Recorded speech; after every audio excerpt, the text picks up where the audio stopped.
Assalamualaikum warahmatullahi wabarakatuh. Salatullah salamullah ala toha Rasulillah. Salatullah salamullah ala Yasin Habibillah. Alhamdulillahi rabbil alamin wal aqibatu lil muttaqin fala udwana illa lil zalimin. Wassalatu wassalamu ala asrafil anbiya'i wal mursalin nabiyyina wa habibina Muhammadin arsalahu wa rahmatan lil alamin. Yang saya muliakan para kiai, para alim, para ulama, para sesepuh dan bini sepuh, dan tak lupa para pendengar kultum saya di mana saja berada yang dirahmati Allah. Hadirin hadirat yang dimuliakan Allah dan para pendengar di mana saja berada. Kali ini kita berjumpa kembali dalam pembahasan masalah fadilah sedekah. Mudah-mudahan Allah memberikan barokah kepada semuanya. Dalam hal ini baginda Nabi sallallahu alaihi wasallam telah bersabda, "An Ibni Mas'udin anin Nabi sallallahu alaihi wasallam qala la tazulu qadam ibni Adam yawmal qiyamati hatta yas'ala an khamsin an umrihi fima afnahu wa an shababihi fima ablahu وأماله من أين اكتسبه وفيما أنفقه ومتى عمل فيها آلم."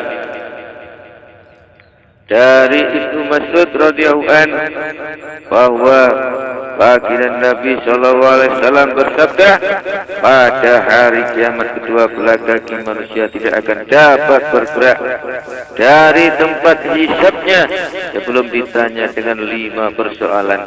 Yang pertama dengan perbuatan, apakah usianya telah digunakan? Yang kedua, bagaimana masa mudanya dihabiskan? Yang ketiga, dari manakah hartanya diperoleh? Yang keempat, kemanakah hartanya dibelanjakan? Dan yang kelima, amalan apakah yang telah dikerjakan mengikuti ilmu? Hadis rawahu Tirmidzi. Hadis ini diriwayatkan dari beberapa orang sahabat radhiyallahu anhum.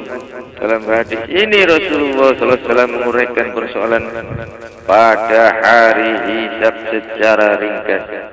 Sedangkan uraian lebih lanjut mengenai setiap hal dalam persoalan itu terdapat dalam hadis-hadis lain. Pertanyaan yang pertama kali akan dikemukakan adalah tentang hidup. Setiap nafas dari hidupnya merupakan modal yang sangat berharga. Akan ditanyakan bagaimana manusia menggunakan hidupnya yang begitu mahal. Dengan tujuan apakah manusia dijadikan? Kehidupan kita mempunyai tujuan yang sangat besar. Allah SWT menciptakan kita tidak sia-sia. Allah SWT berfirman, "Afa hasibtum annama khalaqnakum abasa wa annakum ilaina la turja'un." Apakah kamu mengira bahwa kami menciptakan kamu dengan sia-sia dan bahwa kamu tidak akan dikembalikan pada kami? Quran surat Al-Mu'minun ayat 115. Bukan sekedar itu saja, tetapi di tempat lain Allah SWT menjelaskan tujuan hidup manusia dengan firman-Nya, "Wa ma khalaqtul jinna wal insa illa liya'budun." Aku tidak ciptakan jin dan manusia kecuali untuk menyembahku. Quran surat Az-Zariyat ayat 56. Oleh karena itu setiap manusia harus mengawasi dan meneliti setiap waktu dalam kehidupannya agar diketahui berapa lamakah ia menggunakan hidupnya untuk menyempurnakan tujuan hidupnya. dan berapa lama untuk keperluan hidup dunia, kenikmatan dan kesibukan yang sia-sia. Sebagai contoh, jika Anda menyuruh pegawai untuk membangun sebuah rumah, maka sudah tentu Anda akan meneliti berapa lama pegawai itu menggunakan waktunya untuk mengerjakan tugasnya. Berapa lama untuk makan dan minum dan istirahat. Jadi berapa Anda akan membayar pegawai itu adalah dilihat dari hasil kerjanya. Maka seperti itu pula kita dipandang oleh Allah.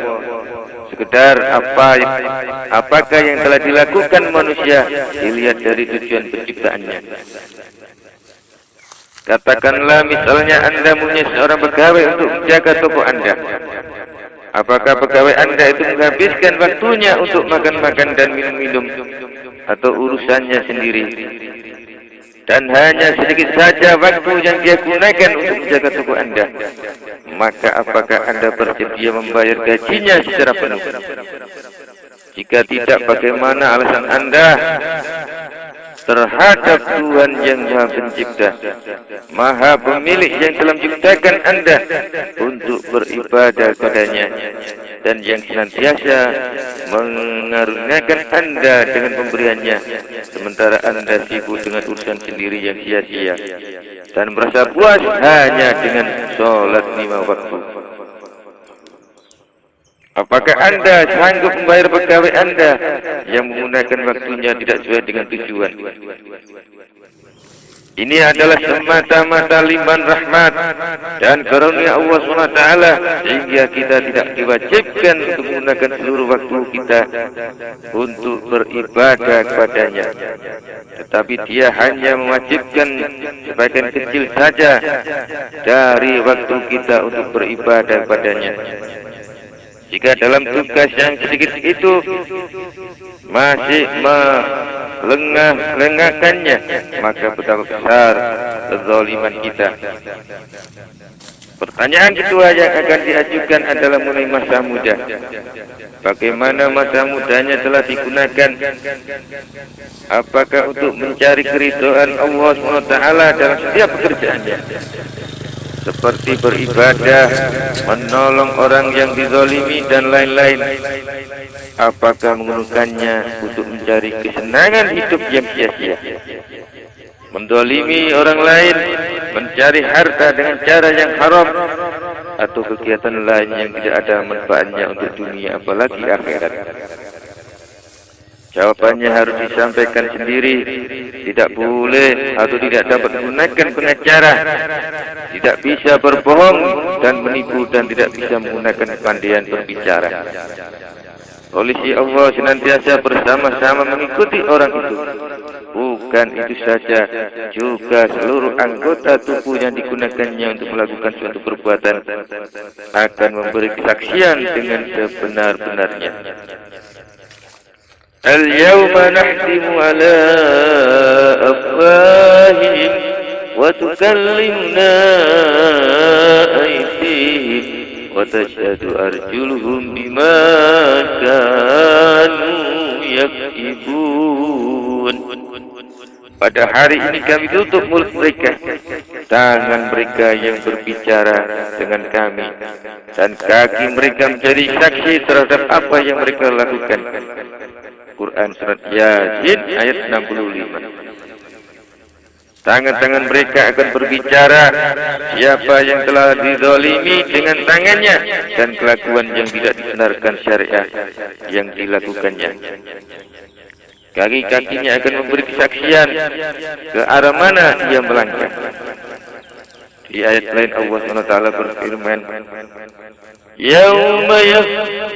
Yawma yuhsyaru a'da'ullahi ilan nari fahum yuz'un hatta idza ma ja'uha syahida 'alaihim jam'uhum wa absaruhum wa juluduhum bima kanu ya'malun.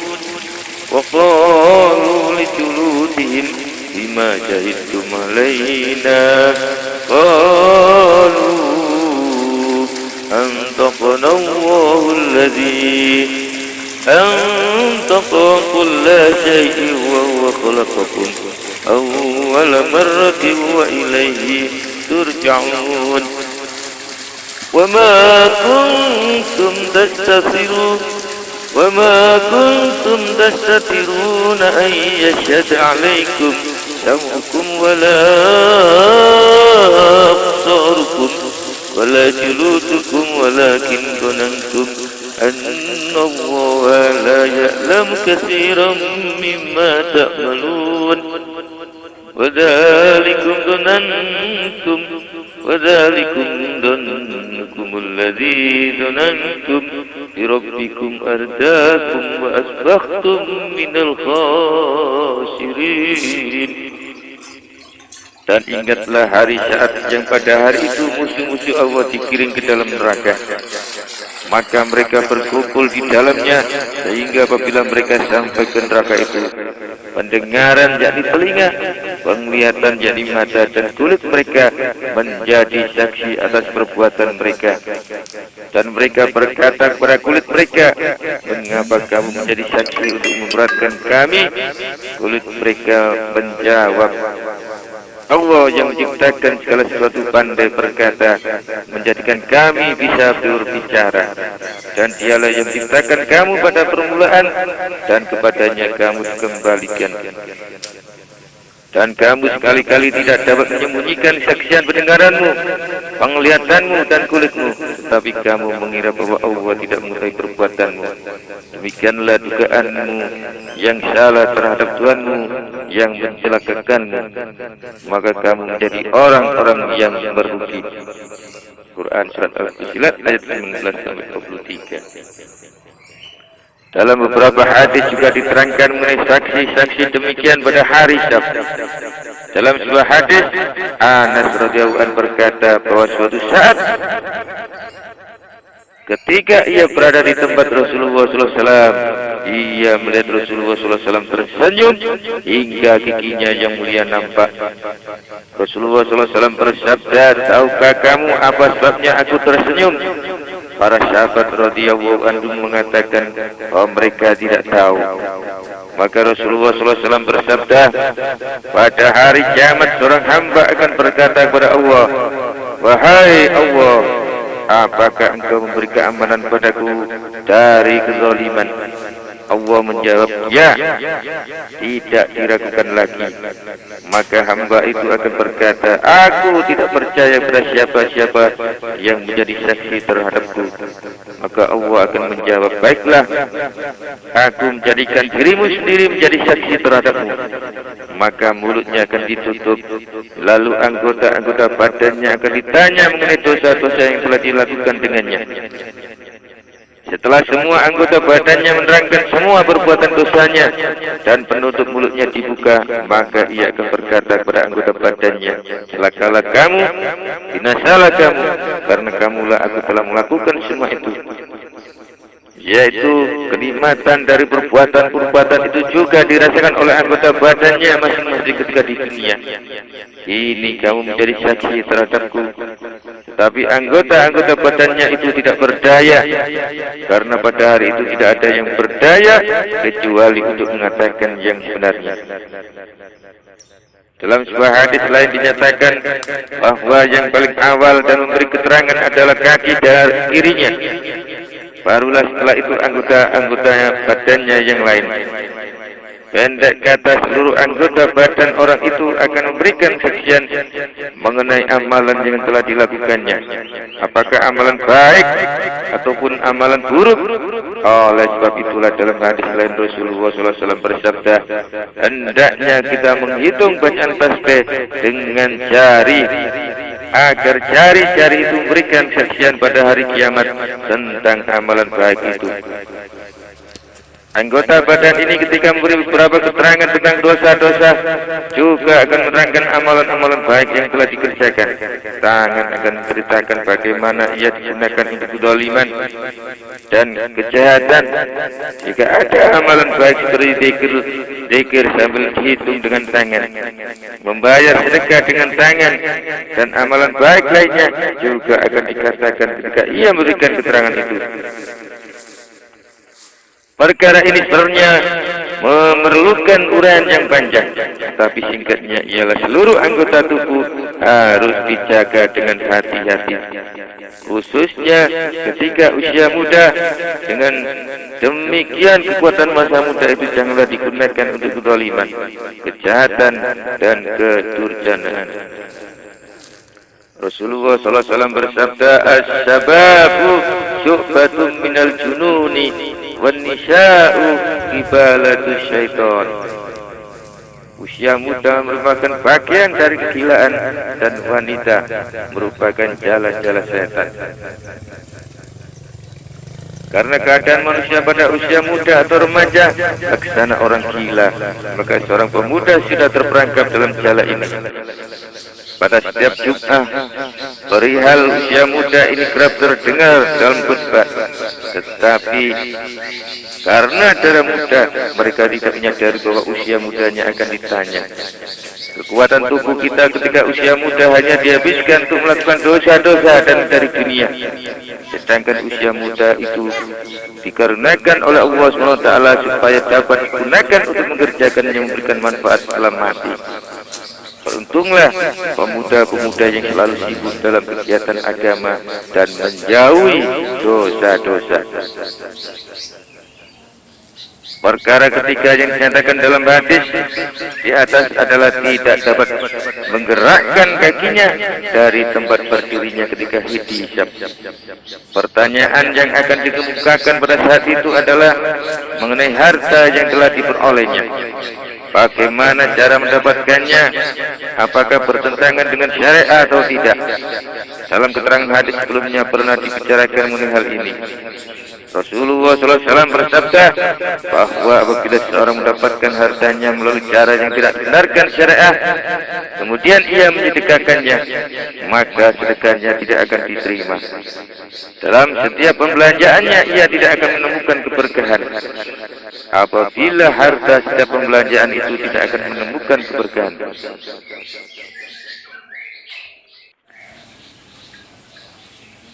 Dalam setiap pembelanjaan ia tidak akan menemukan keberkahan. Apabila harta itu ditinggal mati, maka harta itu akan menjadi azab neraka jahanam.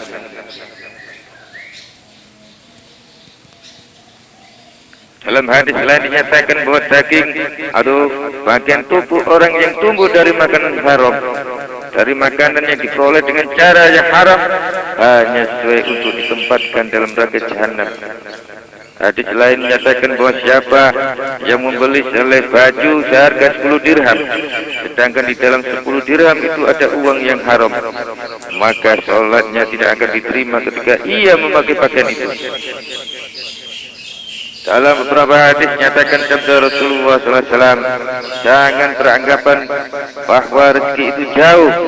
Seseorang tidak akan mati sehingga rezekinya yang dituliskan dalam takdirnya sampai padanya. Oleh karena itu, untuk mendapatkan rezeki, ikutilah cara yang paling baik. Terimalah rezeki yang halal dan tinggalkanlah rezeki yang haram.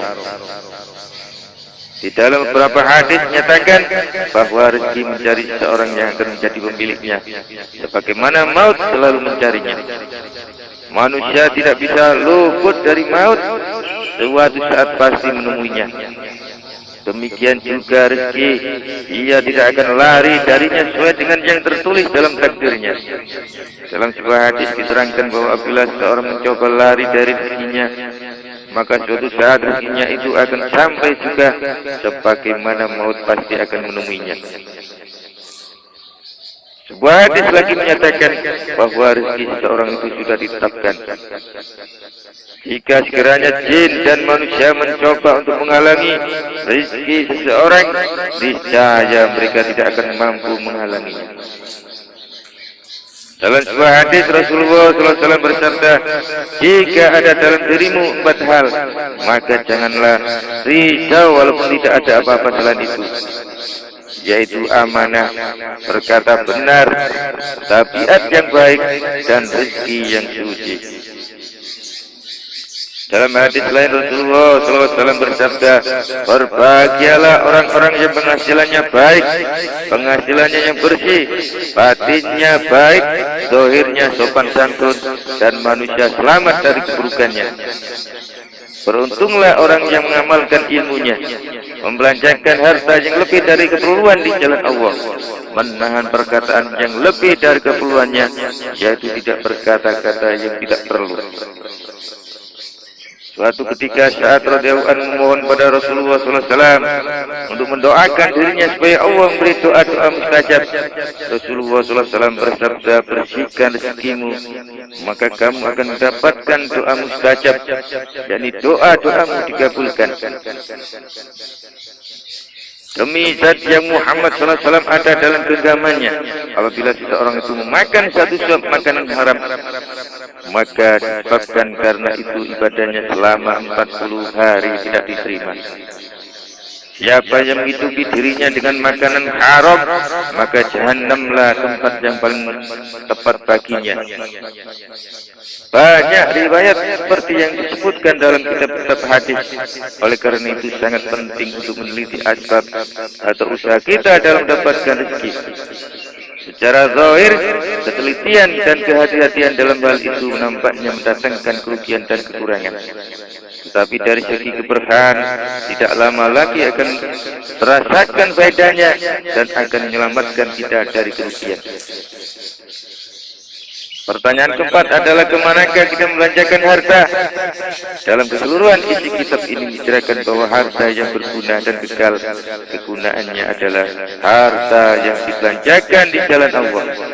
Harta yang tidak dibelanjakan di jalan Allah tidak akan diambil atau dapat diambil faedahnya. Dan pada kenyataannya harta akan menjadi sia-sia, bahkan mendatangkan kerugian apabila disimpan-simpan. Mengenai hal ini telah diceritakan di bab sebelumnya, pertemuan sebelumnya, dan juga banyaknya harta akan menyebabkan panjangnya hisab pada hari kiamat.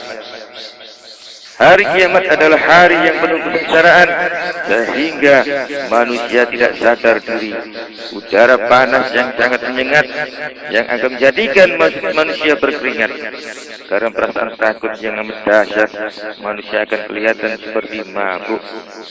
Seperti hal inilah Allah SWT berfirman, Ya ayyuhan nas ittaqu rabbakum inna zalzalatas saati syai'un 'adzim yawma tarawnaha tadhalu kullu murdi'atin amma arda'at wa tad'u kullu dhatin hamlin hamlaha wa taran nasa sukara ma hum bisukara walakinna adzaballahi syadid. Wahai manusia, takutlah kepada Tuhanmu. Sesungguhnya goncangan hari kiamat itu suatu peristiwa besar. Pada hari itu ibu yang menyusui lupa akan anaknya yang disusuinya, dan setiap wanita hamil keguguran kandungannya. Dan kamu lihat manusia mabuk, padahal mereka bukan mabuk, tetapi karena azab Allah yang sangat keras. Quran surat Al-Hajj ayat 1-2.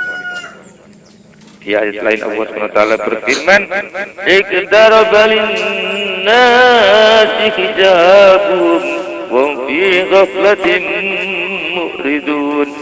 Telah dekat waktunya perhitungan amal manusia, dan mereka masih lalai dan membangkang. Quran surat Al-Anbiya ayat 1. Juga Allah berfirman, wa nad'ul mawazin al-qisṭah liyawmil qiyamati fala tudlamu nafsun syai'a wa in kana mithla habatin min khardalin atayna biha wa kafa bina hasibin. Dan akan kami tegakkan raja yang adil pada hari kiamat, sehingga tidak ada seorang jua pun yang dirugikan waktu walau sedikit. Dan kalau ada amal walaupun sebesar biji zarrah, jadi biji sawi, akan kami hitung juga. Dan cukuplah kami yang buat perhitungan. Quran surat Al-Anbiya ayat 47. Dan juga dalam surat Al-A'raf Allah SWT berfirman, Lilladzi للذين استجابوا لربهم الحسنى والذين لم يستجيبوا له لو أن لهم ما في الأرض جميعا ومثله معه لابتدوا به أولئك لهم سوء الحساب. Dan orang-orang yang memenuhi panggilan Tuhannya tersedia pembalasan yang baik, yakni cukup dan sempurna. Dan orang-orang yang tidak memenuhi seruan Tuhannya, seandainya mereka mempunyai kekayaan sebanyak semua isi bumi ini dan ditambah lagi sejumlah itu 2 kali lipat, tentu mereka akan menebus dirinya dengan harta kekayaan itu. Mereka akan mendapat azab yang berat. Quran surat Ar-Ra'd ayat 18. Masih banyak lagi ayat yang menyatakan kerasnya hisab pada hari kiamat.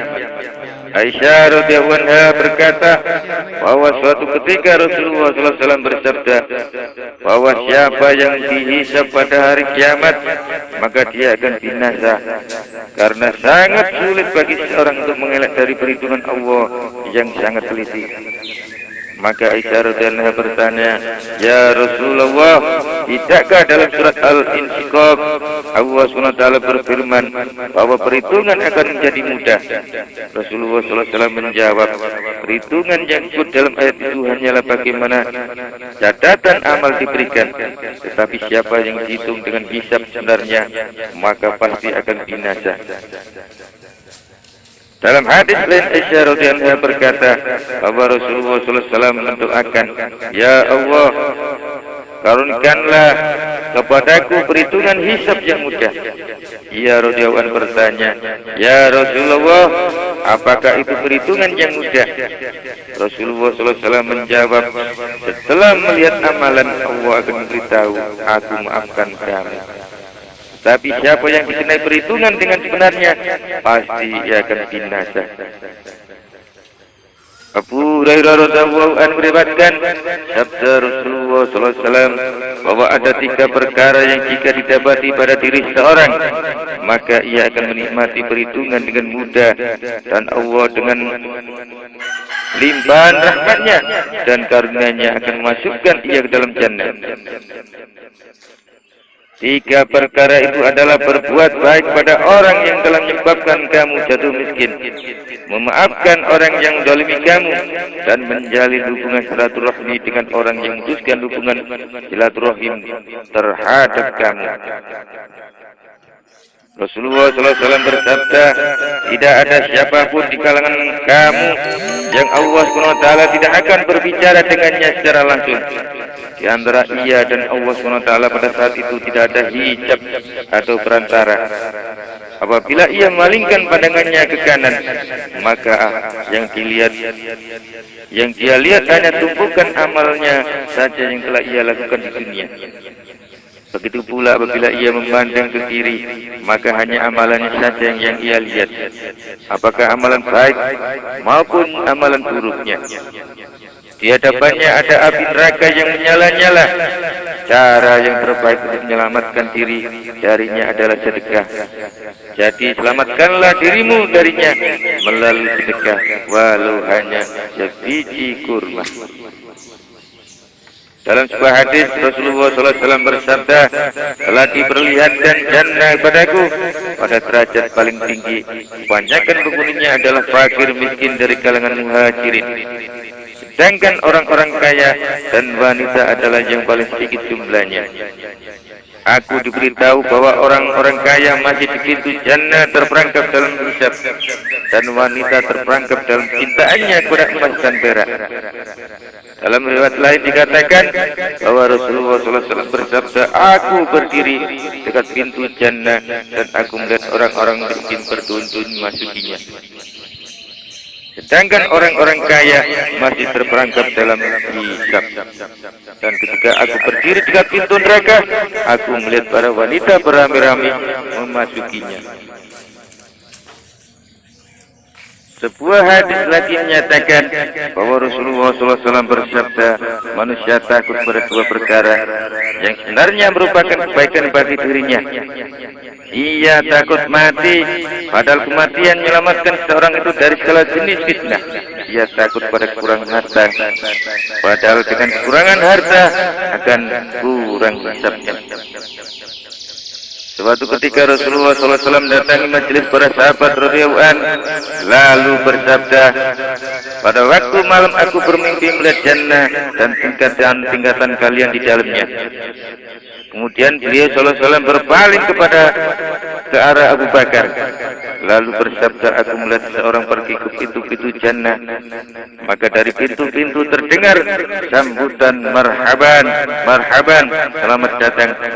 Bagi setiap amal soleh ada pintu jannah yang khusus. Sebutan dari setiap pintu jannah berarti ia melakukan banyak amal soleh. Maka Salman radhiyallahu anhu berkata, ya Rasulullah, orang yang menerima sambutan dengan rupa pastilah orang yang tinggi martabatnya. Rasulullah SAW menjawab, orang itu adalah Abu Bakar. Kemudian Rasulullah SAW melihat ke arah Umar radhiyallahu anhu lalu bersabda, aku melihat satu malaikat yang sangat cantik, terbuat dari mutiara bermerah putih yang dihiasi dengan intan yakut. Aku bertanya, sebenarnya siapakah malaikat ini? Maka aku diberitahu bahwa malaikat ini milik seorang pemuda dari Quraisy. Aku mengira bahwa akulah pemuda Quraisy itu selaku Sayyidul Mursalin, sehingga aku pun hendak memasuki malaikat itu, tetapi aku diberitahu bahwa malaikat itu milik Umar. Setelah itu Rasulullah SAW menceritakan tingkatan-tingkatan dalam jannah bagi Utsman, Ali dan lain-lainnya, yakni sahabat radhiyallahu anhu. Kemudian Rasulullah SAW menuju ke arah Abdurrahman bin Auf radhiyallahu anhu lalu bersabda, kemudian Rasulullah SAW menuju ke arah Abdurrahman bin Auf radhiyallahu anhu lalu bersabda, dari kalangan sahabat-sahabatku engkaulah yang paling lambat sampai kepadaku. Selain aku mulai bimbang dan takut jangan-jangan engkau sudah binasa. Ketika engkau sampai juga kepadaku, engkau datang dalam keadaan berkeringat. Aku bertanya kepada engkau, apa sebabnya engkau begitu lambat sampai ke jannah? Maka engkau menjawab bahwa engkau terperangkap dalam urusan hisab mengenai harta. Engkau harus memberi keterangan mengenai bagaimana harta itu diperoleh dan kemana membelanjakannya. Mendengar hal itu, maka Abdurrahman bin Auf radhiyallahu anhu menangis. Kemudian berkata, ya Rasulullah, pada malam tadi aku menerima 100 ekor unta bermuatan barang-barang daganganku di Mesir. Aku hendak menyedekahkan semuanya untuk orang-orang miskin dan anak-anak yatim di Madinah. Mudah-mudahan dengan berkahnya Allah SWT akan meringankan dan memudahkan hisabku pada hari itu kelak.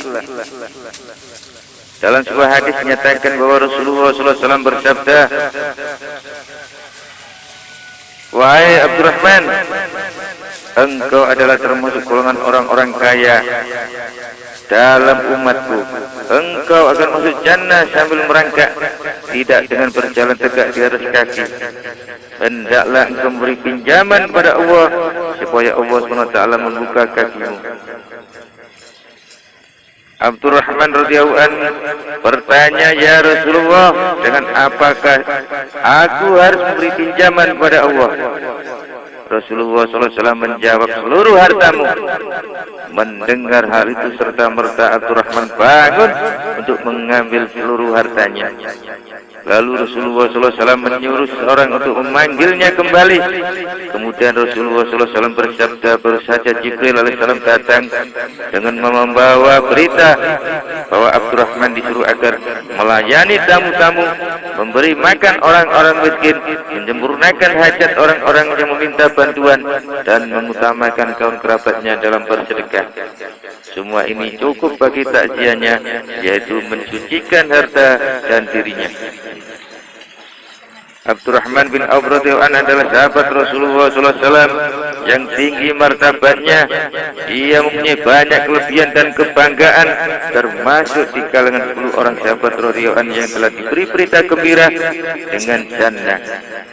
Ia juga termasuk 6 orang yang diangkat oleh Umar radhiyallahu anhu ketika ia mati syahid agar bertanggung jawab untuk melantik seorang khalifah setelah Umar radhiyallahu anhu, dengan alasan bahwa Rasulullah SAW telah meridhoi 6 orang ini.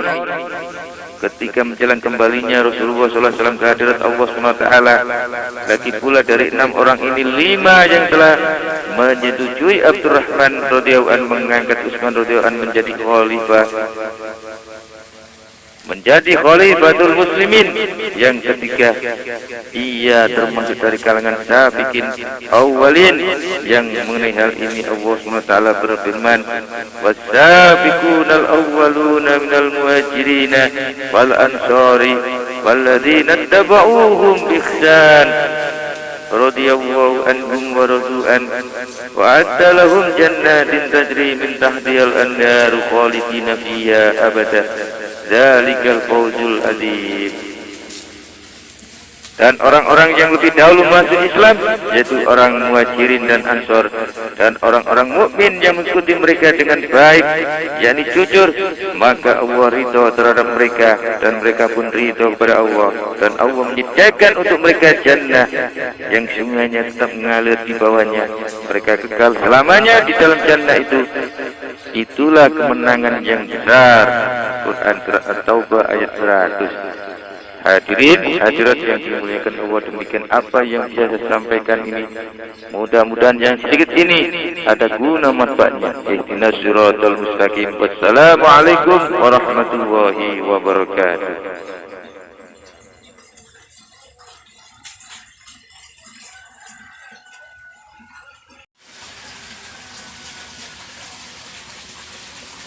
Mungkin loh Pak, yang masalahnya itu ketekaman.